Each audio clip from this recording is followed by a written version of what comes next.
16 марта 2026 года. В этот день нечто, пришедшее из глубин межзвездного пространства, встретится с гравитационным монстром – Юпитером. Речь идет об объекте, который значится в как 3I Atlas. И то, что должно произойти в тот момент, заставляет ученых по всему миру затаить дыхание.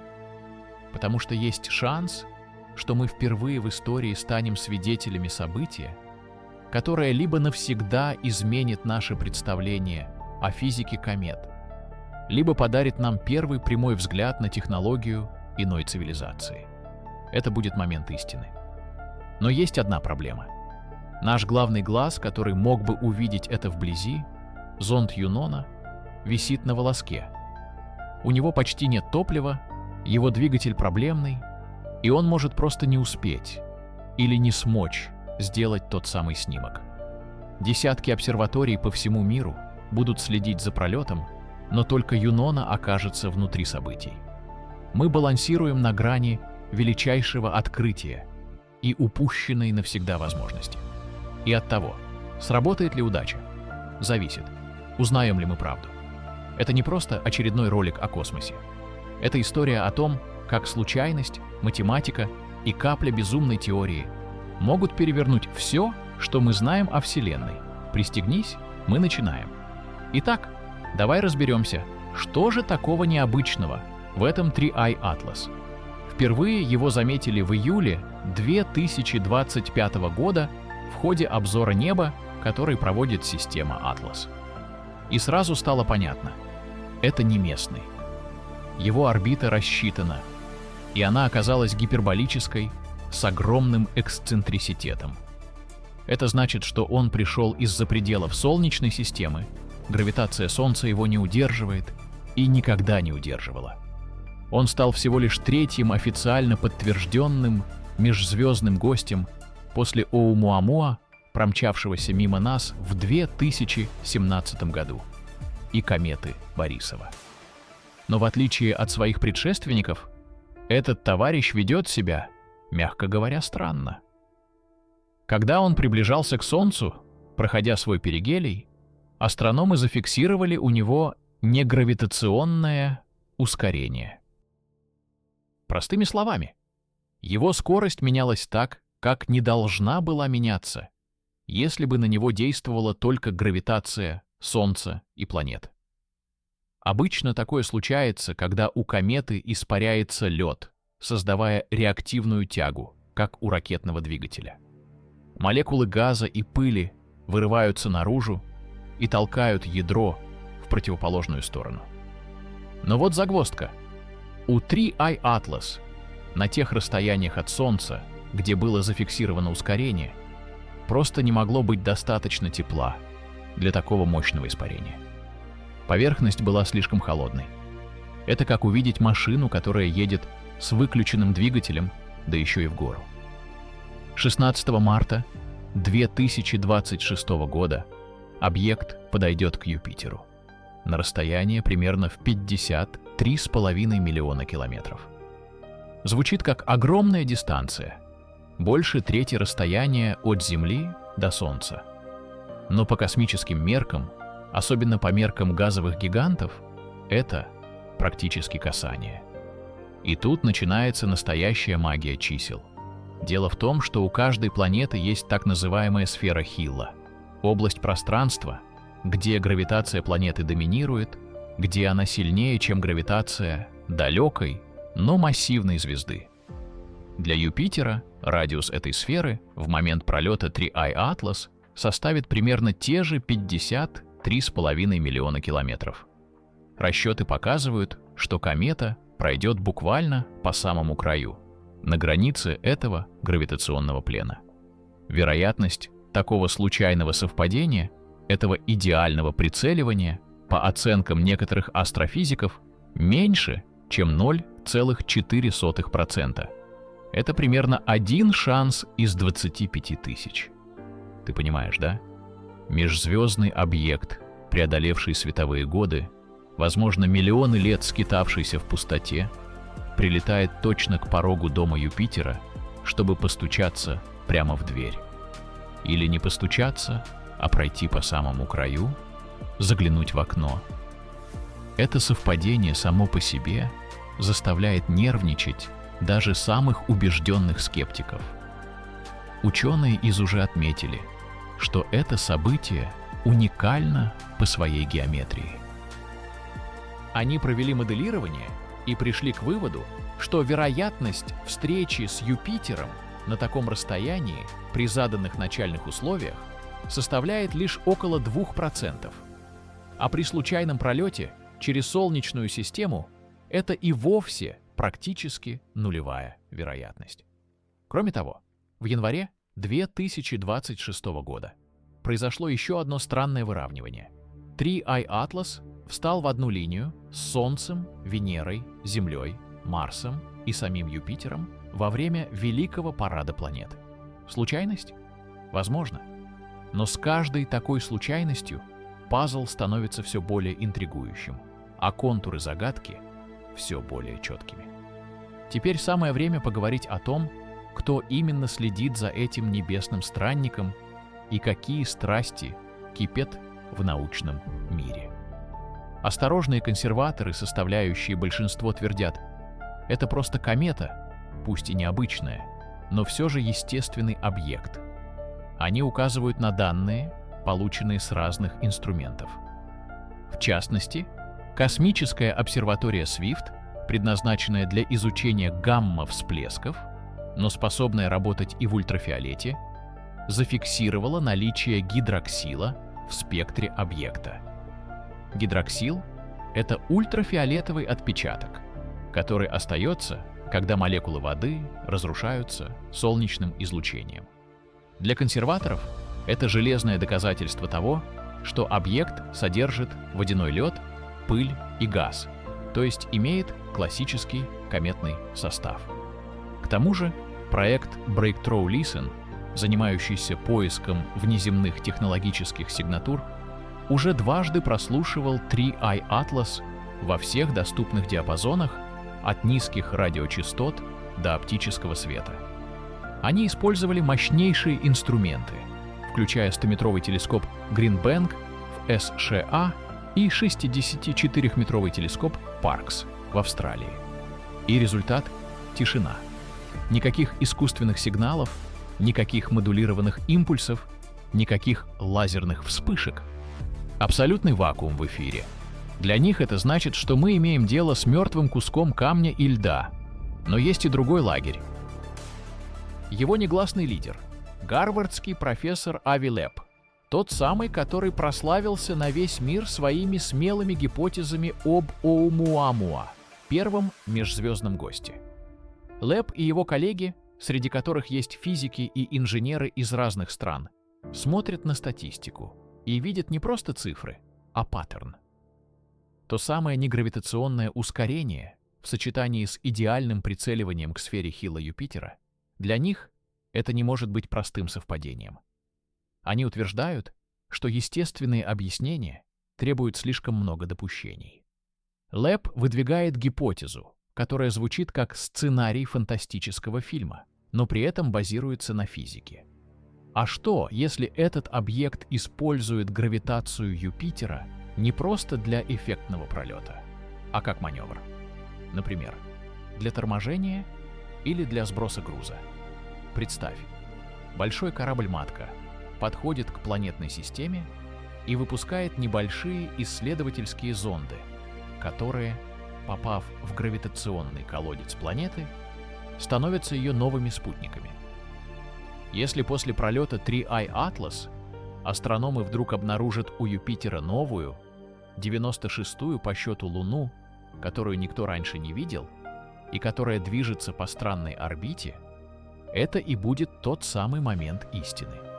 Это будет означать, что объект что-то здесь оставил. Или, может быть, наоборот, что-то забрал с собой.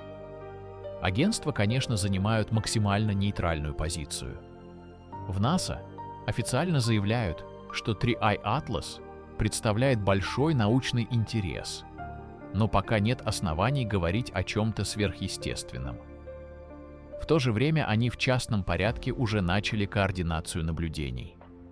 В игру вступают все доступные средства.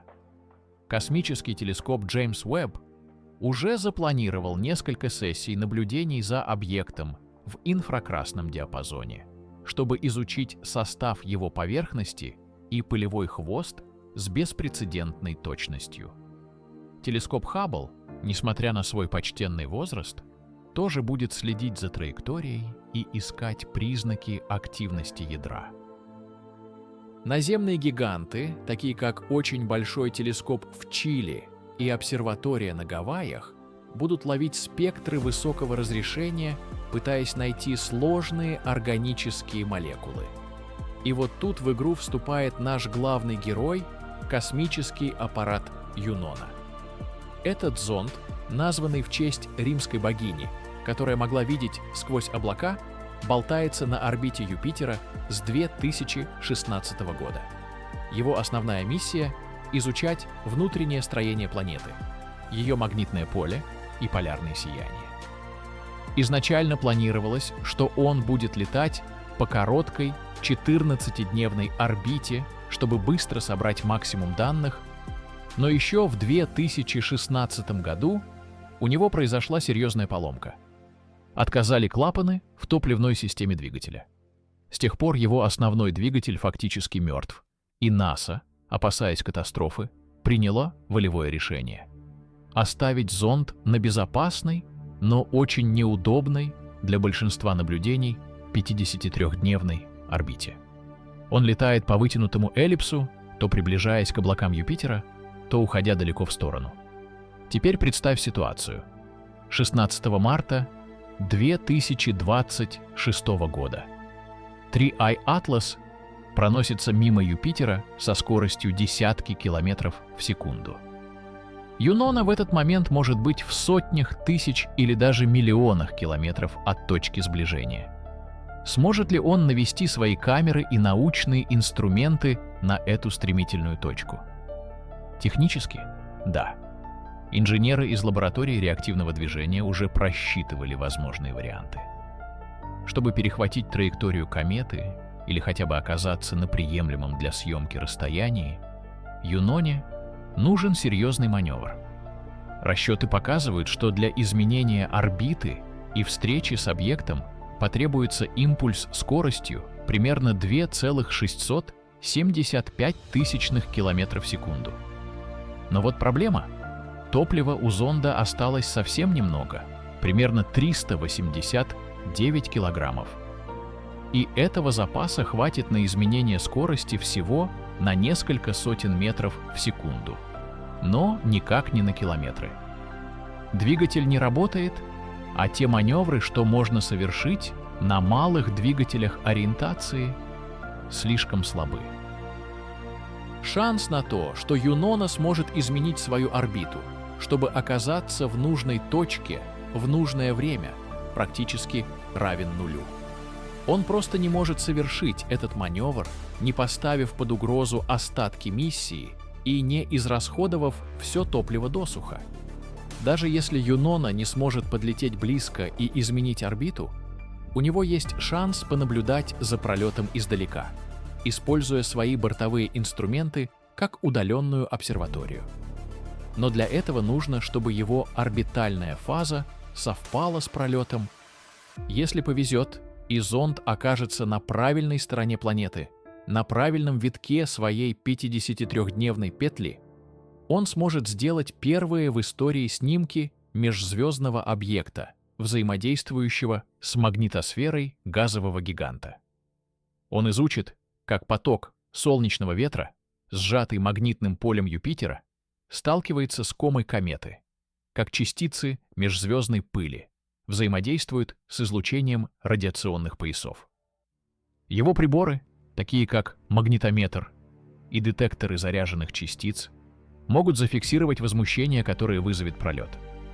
Но если не повезет, и Юнона окажется в это время в противоположной точке своей орбиты, мы ничего не увидим. У нас просто нет другого аппарата в системе Юпитера, который был бы способен на это.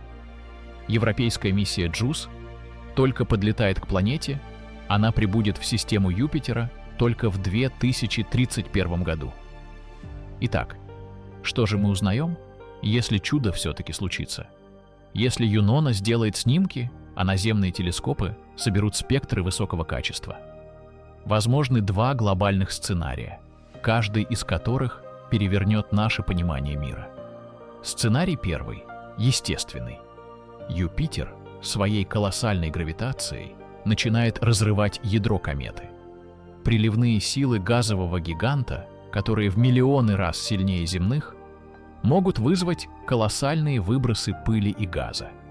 Возможно, ядро даже расколется на несколько частей, как это случилось с кометой Шумейкеров-Леви-9, которая упала на Юпитер в 1994 году. Но 3I Atlas не упадет, он пройдет мимо. Однако гравитация вырвет из него куски, обнажив внутреннюю структуру. Мы впервые увидим, как устроено ядро кометы из другой звездной системы. Это будет бесценный научный материал. Мы поймем, есть ли там сложные органические молекулы, аминокислоты, какого размера частицы пыли, какова плотность и пористость ядра. Это подтвердит или опровергнет теорию о том, что химия во Вселенной универсальна и что строительные блоки для жизни везде одинаковы. Но даже в этом случае 3I Atlas останется загадкой. Почему у него была такая странная аномальная траектория? Почему он ускорялся там, где не должен был? Физика комет, какой мы ее знаем, окажется неполной. Значит, мы чего-то фундаментально не понимаем в поведении льдов при сверхнизких температурах глубокого космоса или в структуре поверхности межзвездных объектов. Сценарий второй – технологический. Представь реакцию мира, когда Юнона передаст на Землю снимки, на которых будет видно не бесформенное облако пыли и газа, а нечто иное. Например, резкое, угловатое тело с металлическим блеском, лишенное типичной кометной атмосферы. Или если магнитометры зонда зафиксируют резкое отклонение магнитного поля Юпитера, вызванное не естественным объектом, а работающим источником искусственного поля. Или если спектрометры покажут наличие чистых металлов или сложных сплавов, которые не могут образоваться естественным путем в космосе. Это не будет означать, что к нам прилетели маленькие зеленые человечки в капсуле и машут рукой. Нет. Скорее всего, это будет древний автоматический зонд, возможно, мертвый уже миллионы или даже миллиарды лет. Космический мусор иной, давно исчезнувшей цивилизации. Или, что еще интереснее, действующий аппарат, который вышел из спячки, приблизившись к звезде. Сейчас, когда ты смотришь этот ролик, 3I Atlas все еще несется сквозь пустоту. А где-то у полюсов Юпитера, доживая свои последние месяцы, кружит маленький, уставший зонд по имени Юнона. Если этот выпуск тебе понравился, если ты хочешь быть в курсе всех событий, связанных с этим невероятным пролетом, и первым узнать результаты наблюдений, обязательно поставь этому видео лайк, это очень поможет каналу. И, конечно, подпишись, чтобы не пропустить новые выпуски. А в комментариях напиши, как ты думаешь, что мы увидим 16 марта?